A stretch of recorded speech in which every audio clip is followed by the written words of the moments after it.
जीवन में गलतियां होना एक आम बात है।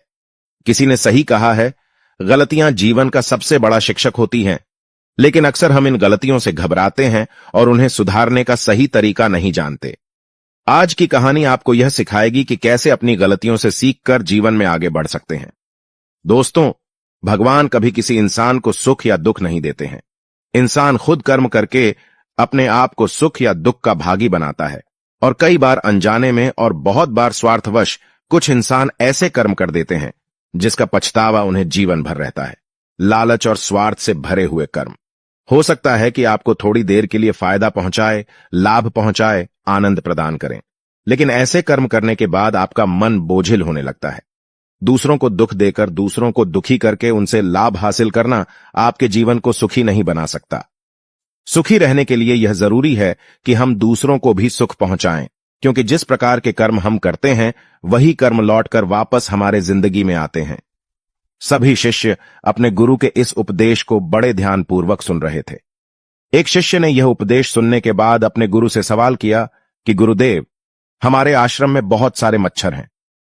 जब हम रात को सोने की कोशिश करते हैं तो यही मच्छर हमें परेशान करते रहते हैं, तो मजबूरीवश इन मच्छरों को हमें मारना ही पड़ता है। उसी प्रकार अपनी फसल की देखभाल करने के लिए एक किसान को अपनी फसल को जानवरों से बचाकर रखना होता है, या फिर एक सेठ को अच्छे से काम करने के लिए अपने कारीगरों से अच्छे तरीके से काम लेना पड़ता है। इसीलिए उसे कभी कभी उन्हें डांट फटकार भी लगानी पड़ती है, जिससे उनका मन दुखी होता है। गुरुदेव, मैं आपसे यह पूछना चाहता हूं कि अच्छा और बुरा कर्म क्या होता है, क्योंकि अगर हम मच्छरों को नहीं मारेंगे, दूर नहीं भगाएंगे, तो वह हमें सोने ही नहीं देंगे। उसी प्रकार कुछ जानवर ऐसे होते हैं जिनसे इंसान को भी खतरा होता है। अगर इंसान उनको नहीं मारेगा तो वह इंसान को मार डालेंगे। गुरु ने मुस्कुराते हुए एक पेड़ की तरफ इशारा किया जिस पर बहुत सारे कांटे उगे हुए थे। सभी शिष्यों को समझाते हुए कहना शुरू किया कि इस पेड़ को ध्यान से देखो, तुम्हें क्या दिखाई दे रहा है। एक शिष्य ने कहा कि गुरुदेव, पेड़ बहुत बड़ा है, तो दूसरे शिष्य ने कहा कि गुरुदेव, पेड़ पर बहुत अच्छे फल लगते हैं। तीसरे शिष्य ने कहा कि गुरुदेव, पेड़ की छांव बहुत अच्छी है। एक और शिष्य ने बिल्कुल ही अलग जवाब दिया। उसने कहा कि गुरुदेव, इस पेड़ की लकड़ी बहुत महंगी है, बाजार में अच्छी कीमत मिलती है। इस पेड़ की गुरु ने सभी शिष्यों से सवाल किया कि मान लीजिए कोई लकड़हारा इस पेड़ की लकड़ी काटने के लिए आता है और उसे कांटा लग जाता है, तो क्या इस पेड़ ने कोई गलती की? क्या इस पेड़ का वह बुरा कर्म कहलाएगा? गुरु ने सभी को समझाते हुए कहना शुरू किया कि इस पेड़ को ध्यान से देखो, तुम्हें क्या दिखाई दे रहा है। प्रकृति इन पेड़ पौधों को भी ताकत देती है। खुद की रक्षा करने की यह कांटे स्पीड पर इसीलिए उगे हुए हैं ताकि यह अपनी रक्षा कर सके, और अगर अपनी रक्षा करते हुए ये किसी को हानि भी पहुंचा देता है तो वह बुरा कर्म कैसे हो सकता है, क्योंकि इसका सर्वप्रथम कर्तव्य यही है कि पहले वह खुद की रक्षा करे, क्योंकि जब यह खुद की रक्षा कर पाएगा तभी तो दूसरों को फल प्रदान कर पाएगा। इसीलिए खुद की रक्षा के लिए किया हुआ कर्म कभी भी बुरा कर्म नहीं होता है। गुरु ने कहा कि जीवन एक द्वंद्व है। यहां पर अच्छा कर्म और बुरा कर्म इतना साफ नहीं होता है। आसानी से तुम निर्णय नहीं ले पाओगे कि अच्छा कर्म क्या है और बुरा कर्म क्या है। उसके लिए तुम्हें तर्क शक्ति का इस्तेमाल करना होगा। जब हम किसी हिरण को शेर का निवाला बनते हुए देखते हैं तो हमारे दिल में बहुत करुणा उठती है। उस शेर के प्रति हमारे मन में नफरत पैदा होती है। लेकिन समझने की बात यह होती है कि शेर का शिकार तो हिरण ही है। अगर वह हिरण का शिकार नहीं करेगा तो भूख से खुद मर जाएगा। तो इसमें शेर गलत कैसे हो सकता है? देखिए, प्रकृति की कुछ नियम और कानून होते हैं और उसी के अनुसार संसार चलता है। अहिंसा परमो धर्म, यह कथन शास्त्रों में भी लिखा हुआ है, और हम सब ने सुना होगा कि अहिंसा सबसे बड़ा धर्म होता है। लेकिन सिर्फ तब तक जब तक आपकी सुरक्षा की बात नहीं आती है। जहां पर आपकी सुरक्षा को खतरा होता है वहां पर इंसान को अहिंसा त्याग नहीं पड़ती है। अगर वह वहां पर भी अहिंसा अपनाएगा तो वह कायर कहलाएगा। शिष्य ने सवाल किया कि गुरुदेव, तो क्या फिर मांस खाना सही है? क्योंकि मांस भी तो हम अपनी भूख मिटाने के लिए ही खाते हैं, और अगर हम अपनी भूख नहीं मिटाएंगे तो हम तो मर जाएंगे। तो इस प्रकार तो मांस खाना भी सही हुआ। गुरु ने कहा कि एक शेर के लिए मांस खाना सही है क्योंकि उसके पास कोई दूसरा विकल्प नहीं है। लेकिन हमारे पास विकल्प होते हैं। हम सिर्फ अपने स्वाद के लिए मांस खाना पसंद करते हैं, और सिर्फ अपने स्वाद के लिए किसी असहाय प्राणी की हत्या कर देना कहां से उचित हो सकता है? हां, तुम्हारा मांस खाना सही हो सकता था अगर तुम्हारे पास दूसरा कोई विकल्प नहीं होता। लेकिन अभी तुम्हारे पास विकल्प मौजूद है। गुरु ने सभी शिष्यों को समझाने के लिए एक कहानी सुनानी शुरू की। गुरु ने कहा कि किसी गांव में एक चोर रहता था। चोरी करना ही उसका पेशा था। यह बात गांव में किसी को नहीं पता थी कि वह एक चोर है। एक दिन उसकी मां बहुत बीमार हो गई। चिकित्सक ने बताया कि इसके इलाज के लिए जो दवाइयां चाहिए होंगी वह काफी महंगी आती है, इसीलिए तुम्हें धन की आवश्यकता होगी। उसी रात वह चोर एक अमीर सेठ के घर में चोरी करने के लिए घुस गया, लेकिन बदकिस्मती से आज उसकी चोरी पकड़ी गई। जब सेठ ने उससे पूछा कि आज तक तो तुमने कभी चोरी नहीं की, आज ऐसी क्या मजबूरी हो गई कि तुम्हें चोरी करनी पड़ रही है? फिर क्या था, उस चोर ने गिड़गिड़ाना शुरू कर दिया। हाथ जोड़कर जोर जोर से रोने लगा और रोते हुए कहने लगा कि सेठ, मेरी मां बहुत बीमार है। अगर तुरंत उसका इलाज नहीं किया गया तो वह बच नहीं पाएगी।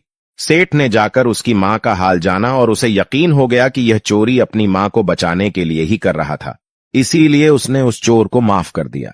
गुरु ने सभी शिष्यों को समझाया कि हम सब अपने जीवन में यही तो करते हैं।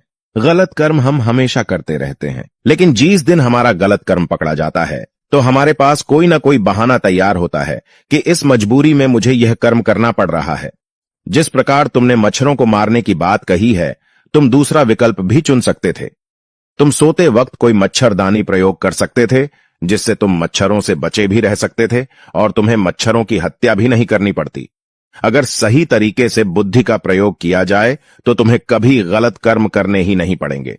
तुम्हें हिंसा करने की जरूरत ही महसूस नहीं होगी।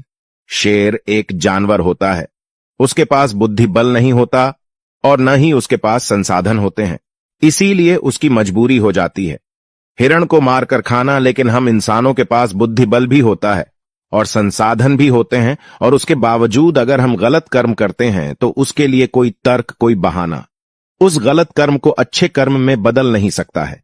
एक सेठ अपने कारीगरों से प्रेम से भी काम ले सकता है, लेकिन अहंकार वर्ष अपने सत्ता को स्थापित करने के लिए वह अपने कारीगरों को डांटता और फटकारता रहता है, अपने आप को ऊंचा और उनको नीचा दिखाने का प्रयास करता रहता है, और फिर यह तर्क भी दे देता है कि मेरी मजबूरी है यह करना कौन चाहता है, मेरा तो यही कर्म है, अगर मैं इसे ही अच्छे तरीके से नहीं करूंगा तो परमात्मा बुरा मान जाएगा।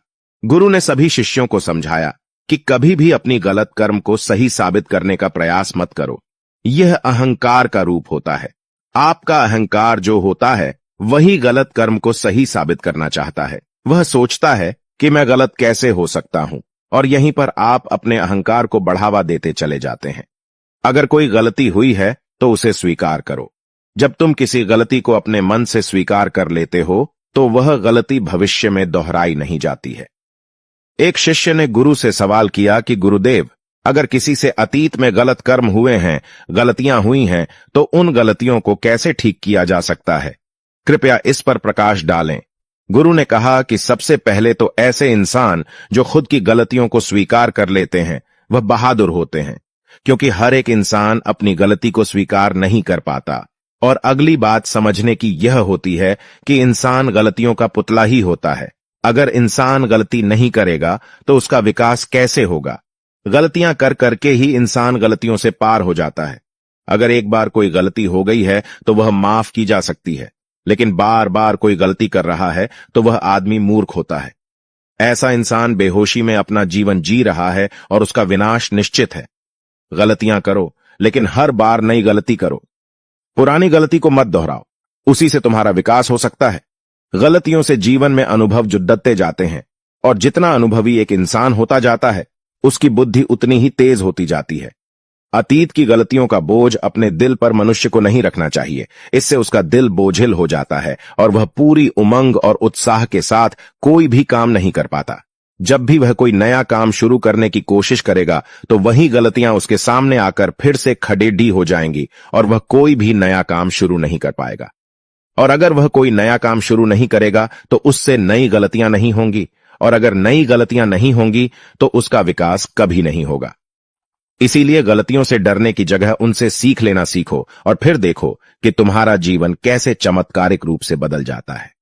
जीवन प्रतिपल बदल रहा है, शायद हमें उसका एहसास नहीं होता। आने वाले हर एक पल के साथ हम और बूढ़े होते जाएंगे, मौत के और करीब होते जाएंगे, लेकिन हमें उसका एहसास नहीं होता। जीवन की भाग दौड़ में मनुष्य यह भूल ही जाता है कि कोई भी सांस उसकी आखिरी सांस हो सकती है। और आखिर में जब हिसाब लगाया जाता है कि उसने कितनी सांसें जी भर के जी, तो पता चलता है कि पूरे जीवन में बहुत कम ऐसे पल होते हैं जहां पर इंसान खुलकर अपना जीवन जीता है, बिना किसी चिंता, बिना किसी डर, मोह, लालच, हर भाव से आजाद होकर वह कुछ ही पल अपने जीवन में जीता है, और वह पल भी उसके बचपन के दिन होते हैं। बचपन के दिन बीतने के बाद हमारे अंदर कितने भारी बदलाव आते हैं, यह हम सब जानते हैं। हम सब साक्षी हैं। उसके जीवन का हर एक पल मुक्त होकर जिया जा सकता है, लेकिन जरूरत होती है सही कर्मों की। कर्मों के बारे में सही ज्ञान होने पर आदमी के अंदर के द्वंद्व खत्म हो जाते हैं, और जब द्वंद्व खत्म होते हैं तब शंका मिटती है, और शंका मिटने के बाद इंसान का एक नया जन्म होता है। आज तक हम शंका यानी संशय में ही तो जीते आए हैं। ये खरीदो ना खरीदो, इससे बात करो, उससे बात ना करो। हर चीज में हमारे दो पहलू होते हैं। हर विचार हमारा बंटा हुआ होता है। इसीलिए हम कोई भी निर्णय पूरे मन से नहीं ले पाते। हर निर्णय आधा अधूरा रहता है, और इसीलिए हमें अपने जीवन में कभी सफलता नहीं मिल पाती। लेकिन एक बार अगर आपको समझ में आ जाए कि क्या सही है, क्या गलत है, तो आपके मन में से सारा संशोधन और वह संशय दूर होने के बाद सफल होने से कोई नहीं रोक सकता। आपको अपने विवेक का इस्तेमाल करना सीखिए। बुद्धि का उच्चतम प्रयोग करें, तभी आपको पता चलेगा कि क्या सही है, क्या गलत है। हर समय सही और गलत का निर्णय इतना आसान नहीं होता है, क्योंकि असल दुनिया में सब कुछ इतना साफ साफ नहीं होता। हमें चुनाव करना पड़ी दे देता है। हमें अपनी बुद्धि का प्रयोग करना पड़ी दे देता है। विवेक का इस्तेमाल करना पड़ी देता है। तब जाकर हम कहीं यह निश्चय कर पाते हैं कि क्या सही है और क्या गलत है। और यकीन मानिए, अगर आपने सही कर्मों की धारा पकड़े डेच ली, तो आपका जीवन धन्य हो जाएगा। क्योंकि जीवन में जो करने योग्य होता है वह सही कर्म होता है। लेकिन अधिकतर लोगों को सही कर्म का मतलब ही नहीं पता होता। कर्म तो हम सभी करते हैं, लेकिन परिणाम हर किसी को नहीं मिलता। परिणाम सिर्फ उन्हें ही मिलता है जो परिस्थितियों के अनुसार सही कर्म करने का साहस दिखाते हैं, जो चिंतन करके यह जान पाते हैं कि कर्म का सिद्धांत क्या होता है और अलग अलग कर्मों का हमारे जीवन पर क्या असर पड़ता है।